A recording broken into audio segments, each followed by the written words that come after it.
Hello everyone, how is it going? In today's video, I'm going to share with you exactly why you should stop sending proposals to your prospective clients and your prospects immediately.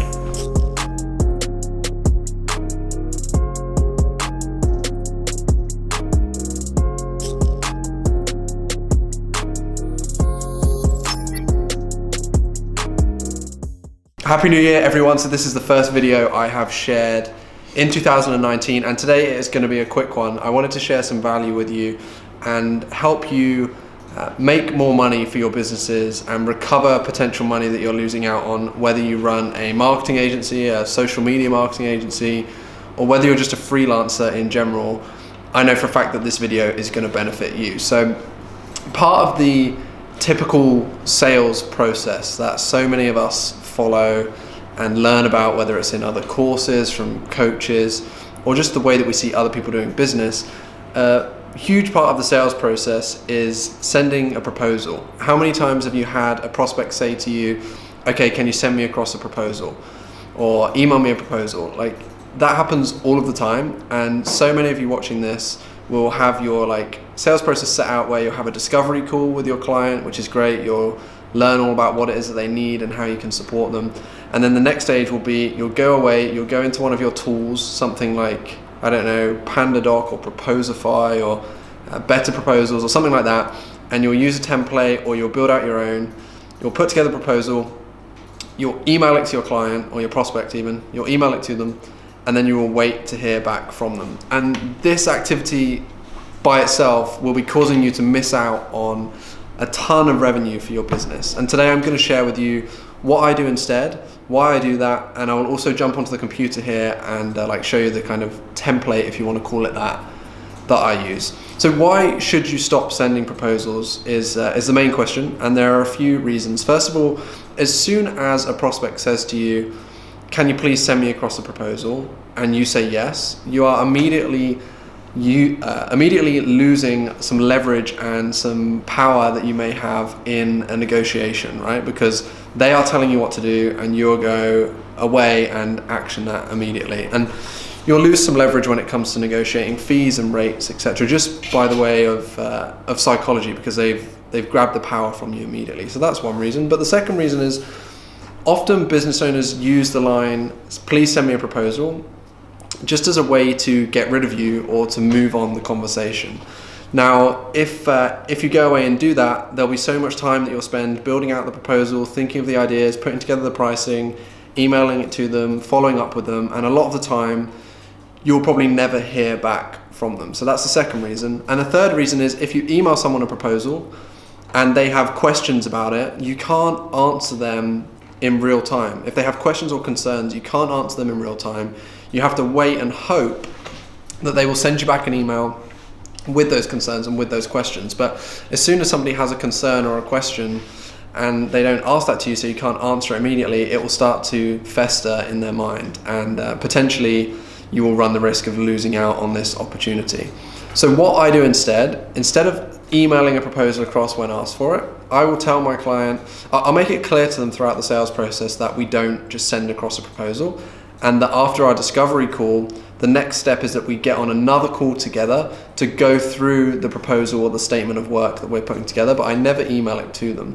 So what we actually do is we set up a time after we've had the discovery call, whilst we're still on the call. If at the end of that discovery call, we see a way that we could work with them and that we could benefit them, we will tell the client that the next logical step in the process, instead of going away and sending a proposal, is organizing the next meeting, whether that's tomorrow, whether it's next week. Try and keep it as close together as possible. But we'll organize the next meeting, and on that meeting, we will present to you the ways that we can help you in your business moving forward.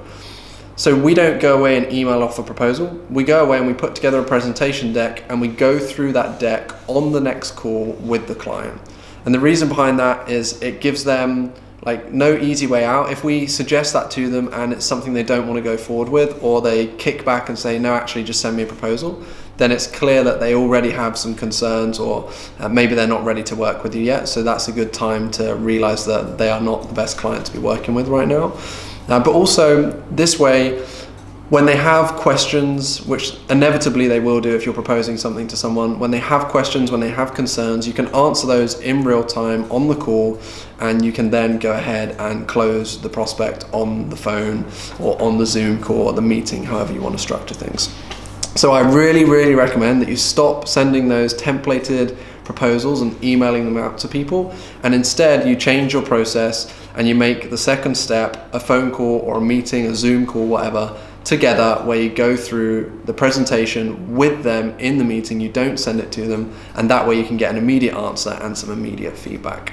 And as I promised, I'm going to hop on the computer now and just show you how simple the deck is that I use, and maybe you guys can take some inspiration from this, or you could copy this or use this yourself. So let's just quickly switch over to the computer now. Okay, everyone, so like I promised, this is the deck that I use instead of the standard proposal. This is a fairly old one. This is one of my clients that I work with right now, Promo Republic. I'm allowed to share these guys with everybody. So this is a deck that I used probably maybe 4 or 5 months ago now, and this helped me land these guys as a client. And you'll see as we go through this proposal deck, it is a very, very simple structure that I use, and I keep it that way on purpose because I don't like to overload people with a ton of information and put loads of text on or loads of like useless stuff on a screen or on a deck. I would rather go through this and use it as a base for what I want to talk about on the call, but still show them something like firm and something written down. So the first slide is just my company and their company together. The second slide is where we talk about the agenda for the meeting and the agenda for this presentation. So I go through 5 main sections: where they are now, where they want to go, how we can work together, any questions, and then we set next steps. So this is what the deck looks like. As I said, it's very, very simple. Where they are now, I usually just use 3 core bullet points, and this is stuff that I've learned from them on the discovery call. Just put your core points here, and of course when you talk you expand on these significantly. You don't just read these 3 sentences out. Then we go to where they want to go. So I've made sure on that discovery process they've shared with me their vision, what their goals are, where they want to be in 3 months, 6 months, 12 months, for example. And we show this on the deck too, and again we explain that in a bit more depth. Then on the third slide, this is one of the most important slides, I talk about how we can help them and their business. The fourth slide is the investment slide. So this is where we show them how much it's going to cost. I've blocked out the numbers here for you guys, but you can see that I give a couple of options at least every single time. I suggest one over the other 2, like I make a recommendation about which investment schedule I think is best for them. And then I break down what those investments look like. So I break down the different options into bullet points, and I talk through what these include. Then we go to the next steps. So this is where we stop and we take questions. We ask them to bring up any of the questions that they have, any concerns that they have. That way I can answer those concerns and those questions immediately, and we don't have to wait for a decision. They should be able to make a decision as soon as we finish this presentation. There is no reason for them to say, okay, now we need to go away and talk, or I need to think about things, or I need to see the presentation, or I need to see the proposal.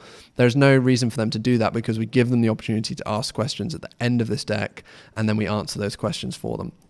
Then I ask them which program works best for them, so which option they want to choose, and then we agree on the next steps and how we move forward. So as you can see, this slide deck is super simple, super straightforward. I'm sure in the future I will build out on this. I will probably put in some customer case studies, etc. But I don't really need to do that because I go through that process on the discovery call. The call where you're going through the offer, this isn't to impress them. You should have already done that throughout your discovery process. So that's why I keep it really simple. We can get through it quickly and we can get them to make a decision at the end of this call.